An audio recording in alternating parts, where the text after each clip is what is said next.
Hello, Andy Mukesh Garu. Welcome to London. Thank you so much for giving this time. Welcome to Candid Conversations with Ganesh Kupala. ఈ రోజు మనం Andhra Pradesh tourism minister కందులు దుర్గేష్ గారితో ఉన్నాము. Thank you so much sir. Welcome to London. చాలా హ్యాపీగా అనిపించింది ఇక్కడ లండన్లో ఇంత వరల్డ్ ట్రేడ్ మార్కెట్లో, వరల్డ్ ట్రావెల్ మార్కెట్లో మన ఆంధ్రప్రదేశ్ స్టాల్ చూసి I'm feeling very happy. So ఏంటి సార్ ఈ సంవత్సరం ఇక్కడికి ఏ థీమ్తో వచ్చారు, ఏం చెప్పాలనుకుంటున్నారు? ఆంధ్రప్రదేశ్లో పర్యాటక రంగానికి సంబంధించి అన్ని అంశాలు ఉన్నాయి. వాటిని మీరు వచ్చి ఉపయోగించుకోండి. తద్వారా ప్రపంచానికి ఆంధ్రప్రదేశ్ అందాలను చూపించడం మాత్రమే కాకుండా మీకు కూడా లుక్రేటివ్గా ఉండేటువంటి బిజినెస్ని ఏర్పాటు చేసుకోవడానికి కూడా చాలా బాగుంటుంది అనేటువంటి మాట చెప్పాలనుకుంటున్నాం. ఓకే, దాంట్లో భాగంగా మనకు ఉన్నటువంటి ప్రకృతి అందాలు, మన విశాఖపట్నం కానివ్వండి, తిరుపతి కానివ్వండి, అదేవిధంగా అమరావతి కానివ్వండి, ఇతరత్ర ప్రాంతాలతో రాష్ట్రం మొత్తం మీద 974 కిలోమీటర్ల పొడవున ఉన్నటువంటి సముద్ర తీరం అద్భుతమైనటువంటి అవకాశాలు ఇస్తుంది మనకి. ఇక్కడ వెల్నెస్ సెంటర్స్, అదేవిధంగా రిసార్ట్స్ అవి నిర్మించుకోవడం, అదేవిధంగా టెంపుల్ టూరిజం చాలా గొప్పగా ఉన్నటువంటి ప్రాంతం ఆంధ్రప్రదేశ్. ఆ టెంపుల్ టూరిజం చుట్టూ కూడా కొన్ని సర్క్యూట్స్ తయారు చేసి కేవలం టెంపుల్ వరకు పరిమితం ఒక రోజు కోసం వచ్చినటువంటి పర్యాటకులు 3-4 రోజులు ఉండేలాగా ఏ రకంగా డెవలప్ చేయొచ్చు.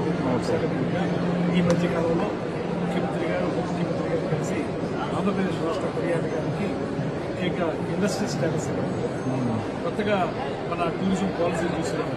వివిధ ప్రాంతాలు ఆంధ్రప్రదేశ్లో ఉన్న వాటిని ఎక్కువ ప్రమోట్ చేద్దాం అనుకుంటున్నారండి. ఇప్పుడు మీరు లండన్లో ఉన్నారు. లండన్లో ఏంటి మీరు అంటే ఎన్ఆర్ఐస్కి కానీ, ఇప్పుడు ఇక్కడ చాలా మంది 1.9 మిలియన్ ఇండియన్ ఎన్ఆర్ఐస్ ఉన్నారు లండన్లో. సో మీరు ప్రత్యేకంగా లండన్లో ఉన్న వారికి ఎటువంటి మెసేజ్ ఇద్దాం అనుకుంటున్నారు? ఎస్పెషల్లీ వీరందరికీ చెప్పేది ఏంటంటే, వెల్నెస్ సెంటర్స్ అనేవి ఇక్కడ అంత పెద్ద ప్రాచుర్యం లేదు. అవును, వేరేస్ మన ఆంధ్రప్రదేశ్లో అయితే వెల్నెస్ సెంటర్స్కి చాలా ఎక్కువ అవకాశం ఉంది. సముద్ర తీరం ఉండటం మాత్రమే కాకుండా మనకి యోగా, లేకపోతే ఆయుర్వేదం ఇలాంటి ప్రత్యేకమైనటువంటి వాటితో ఒక వెల్నెస్ సెంటర్స్ ఏర్పాటు చేసుకోవడం, ఆ చుట్టుపక్కల ప్రాంతాలన్నింటినీ చూడటం, ప్రకృతి సౌందర్యాన్ని గమనించడం, ఇవన్నీ కూడా చాలా పెద్ద ఎత్తున ఉన్నటువంటి ప్రాంతం కనుక ఎన్ఆర్ఐస్ మేము ఏం అడుగుతున్నాం అంటే, రండి అక్కడికి వచ్చి మీరు ఇన్వెస్ట్ చేయండి, ల్యాండ్ పార్సల్ మేము ప్రొవైడ్ చేస్తాం.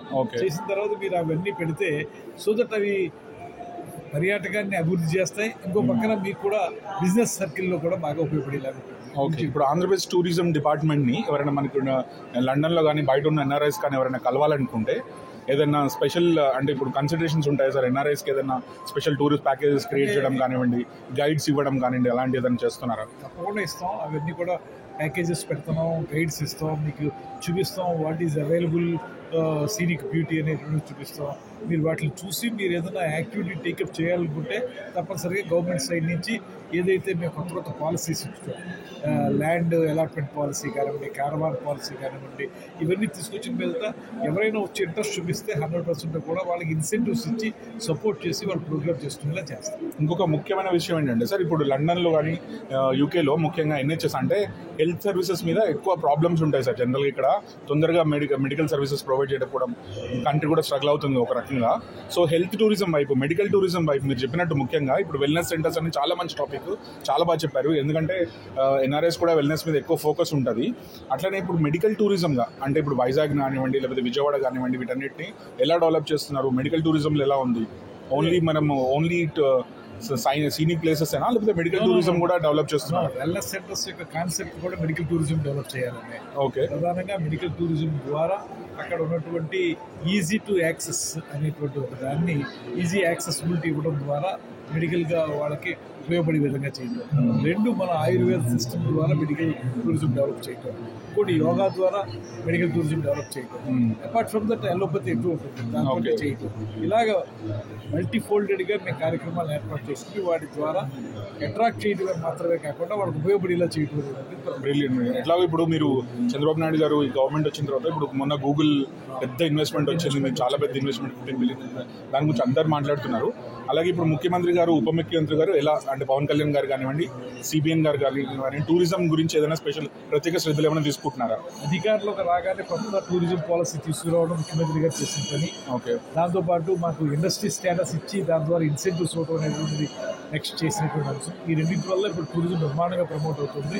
అపార్ట్ ఫ్రమ్ దట్ మాకు ఉప ముఖ్యమంత్రి గారు ఆయన పంచాయతీరాజ్తో పాటు ఫారెస్ట్ కూడా ఉంది కనుక ఫారెస్ట్ డిపార్ట్మెంట్ తరఫున వారు ఇవాళ మనకి ప్రత్యేకించి ఎకో టూరిజం మీద దృష్టి పెడతారు.